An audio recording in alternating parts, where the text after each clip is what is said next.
Du temps de mon grand-père, il suffisait d'être travailleur pour y arriver. Donc n'importe qui était un peu courageux, même s'il travaillait un peu à l'envers, ben, il avançait. Il avait 5 vaches, puis 10 vaches, 15 vaches, et les fermes se montaient comme ça.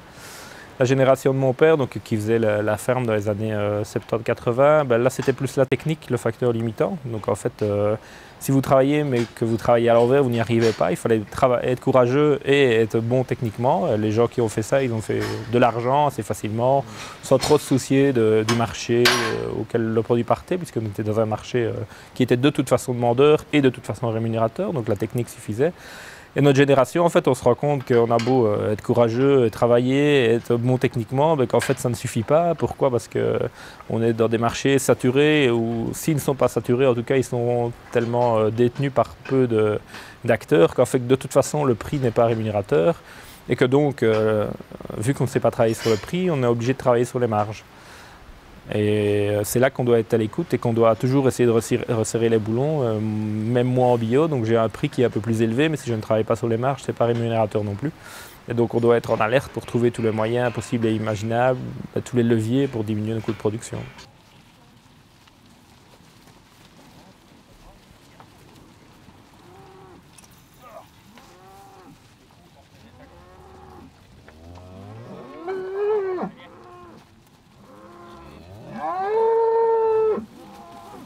Le principe du pâturage tournant dynamique, en gros, c'est qu'on fait tout pour amener en permanence aux vaches l'herbe au meilleur stade. Et donc, comment est-ce qu'on y arrive?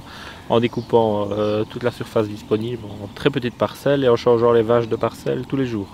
Donc, comme ça permet de décaler toutes les parcelles. Et donc, l'herbe arrive au meilleur stade, chaque fois au bon moment pour les vaches. Et donc, toutes les vaches ont chaque jour une parcelle différente. Avantage, c'est que l'herbe est toujours de qualité stable. Désavantage, dès que les vaches me voient, elles savent que c'est le moment d'aller dans la parcelle suivante et donc elles arrivent en courant pour changer, quoi. Mon projet, c'est tout d'abord de diversifier la ferme, parce que maintenant, de par l'évolution du marché agricole mondial, les sources de revenus diminuent. La pression sur les agriculteurs augmente, qu'elle soit au niveau écologique, au niveau financier et même au niveau de l'opinion publique. Les gens ont souvent une mauvaise image ou une image erronée de ce qu'est le milieu agricole. Réfléchissez à diversifier un peu le paysage, ça fait partie un peu du job de l'agriculteur, l'entretien des paysages et de nos régions rurales. Ça a deux avantages, ça restaure un peu la faune et ça fait une zone de nidification et de développement pour la flore. Et ensuite, nous on a placé les haies d'une telle manière que ça coupe les vents du nord et les vents d'est qui sont souvent les plus désagréables pour la culture. Et donc ça permet d'avoir un genre de win-win au niveau écologique d'un côté et puis au niveau de l'exploitation agricole de l'autre. Alors je tends au niveau de la ferme à être à l'équilibre, c'est-à-dire essayer de produire tout ce que je consomme. Et pour l'instant, c'est le cas. Donc tous les fourrages et les concentrés sont produits sur la ferme pour l'alimentation des vaches laitières. Et en échange, je récupère tout ce qui est effluent pour répandre sur les terres.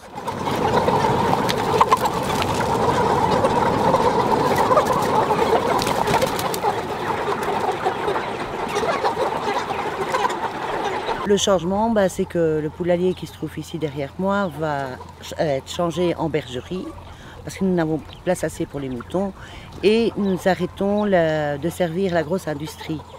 Donc nous voulons revenir à des lots de taille humaine, de 100, 200 poulets, pour pouvoir les vendre nous-mêmes aux consommateurs. Le lien avec le consommateur a été très altéré ces dernières décennies. L'agriculteur était seulement le producteur, le transformateur était là en tant qu'intermédiaire et le consommateur se retrouvait très éloigné de la production initiale, de ce qu'il pouvait trouver comme aliment. Et donc, le fait de passer en agriculture biologique rétablit un petit peu ce déséquilibre et permet de rencontrer, au moins d'avoir une autre approche de la part des gens qui viennent vers vous. La vente directe, le contact avec le consommateur, on produit, c'est cueilli et ça part directement sur le marché. Et puis à côté de ça, tout un ensemble de techniques qui tentent à préserver le sol un maximum. Et je pense à essayer d'économiser au maximum les ressources énergétiques.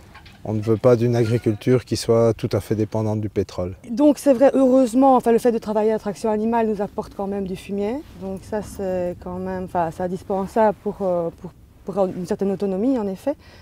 Maintenant c'est quand même pas suffisant. La quantité n'est pas suffisante, donc on va chercher du fumier chez un agriculteur du coin qui est en bio. Oui, mais c'est tout. Et alors on met des engrais verts aussi pour enrichir le sol et structurer le sol.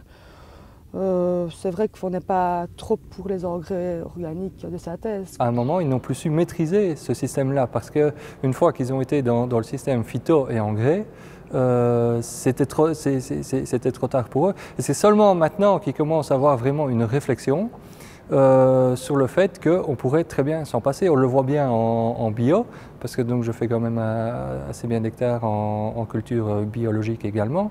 Le principe, c'est de ne pas retourner dans le système conventionnel où on est dépendant des différentes multinationales. Beaucoup d'agriculteurs sont dans leur système, ils sont coincés dans leur système, ils sont coincés dans leurs dettes. Je pense qu'on a vraiment un gros problème avec l'agriculture telle qu'elle existe, quand on sait que peut-être 90%, 80-90% de nos céréales servent à nourrir du bétail. Quand on sait qu'il y a du maïs partout mais on n'a pas de protéines, donc on prend du soja souvent transgénique pour avoir les protéines qui viennent d'Amérique du Sud. J'aimerais bien déjà avoir un peu plus d'autonomie protéique, parce que les protéines pour le moment, si on a un marchand d'aliments, il va nous vanter les qualités d'un soja américain, mais je trouve que je ne suis pas trop dans cette optique-là. Voilà, mon grand-père, il était âgé, donc il m'a laissé cette exploitation. Et les choix et mes essais, j'ai pu les faire en toute liberté, quoi.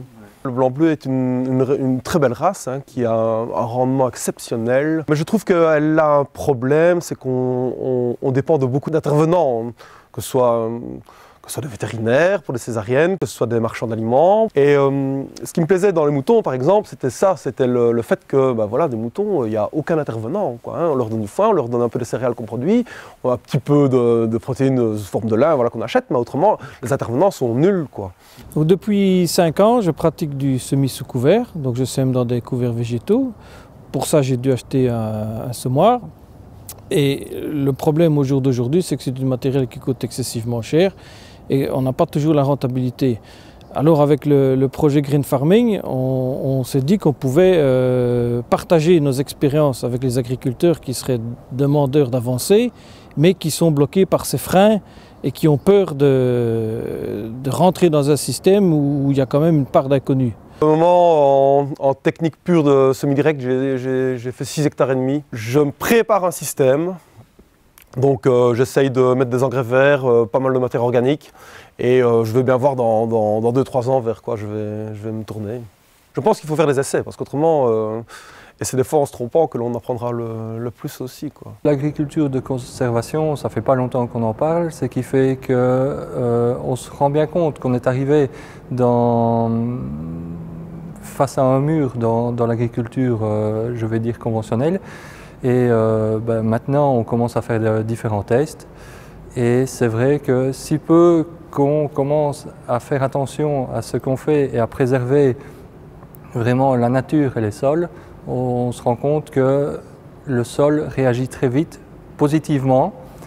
Un autre gros avantage aussi dans le système d'agriculture de conservation, c'est qu'on a fortement diminué le temps de travail. C'est-à-dire que vu qu'on ne laboure plus, qu'on ne fait plus des compactages, etc., ça réduit fort le temps de travail, mais ça réduit aussi énormément les coûts énergétiques.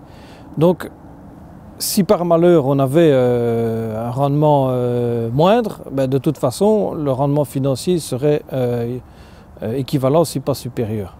L'agriculture bio devrait être l'agriculture qui a le plus de potentiel pour conserver le sol. Puisqu'on n'utilise pas de produits phyto, pas d'engrais chimiques et qu'on fait tout pour favoriser la biodiversité au niveau de nos cultures et au niveau de nos animaux.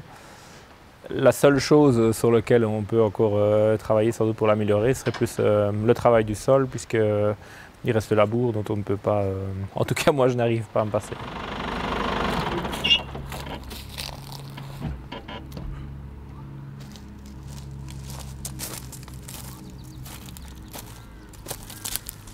Ici, on a vraiment affaire à un sol vivant au niveau surtout des vers de terre parce qu'on a l'anécique qui est présent, donc en grosse quantité. Donc ça, c'est le verre vraiment qui fait le drainage. On a de l'épigée qui est en surface, donc sur la matière organique. Bon, l'épigée, c'est un verre important, mais il vient très vite. Hein. Beaucoup de sols en ont. C'est surtout l'anécique qui est rare, puisque au niveau du labour, on le détruit facilement. Ici, c'est vraiment le baromètre parce qu'en dessous, on voit vraiment, vraiment le sous-sol et on voit qu'il est troué de verre. Donc, ça veut dire qu'il y a de la vie et que les vers descendent déjà très très profond, quoi.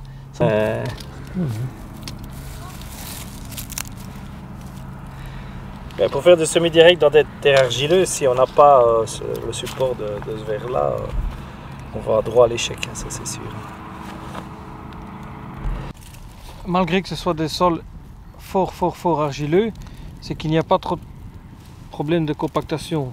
Tout se laisse facilement aller. Donc il n'est pas nécessaire et je ne vois pas quel serait l'avantage de refaire un labour alors que tout se laisse aller et que dès qu'une racine va vouloir percer, elle va facilement trouver une faille de vers de terre ou quelque chose ainsi pour passer ses racines. Nous sommes dans une parcelle de colza. Alors c'est un colza dont on est quand même relativement fier. C'est le premier colza qu'on a réussi à implanter sans phyto. Donc on était sur un précédent de Févrol. On a réimplanté un colza en semences produites sur l'exploitation, donc ce sont des semences de ferme. Et on a réussi à ne pas faire de désherbage sur ce colza à l'automne.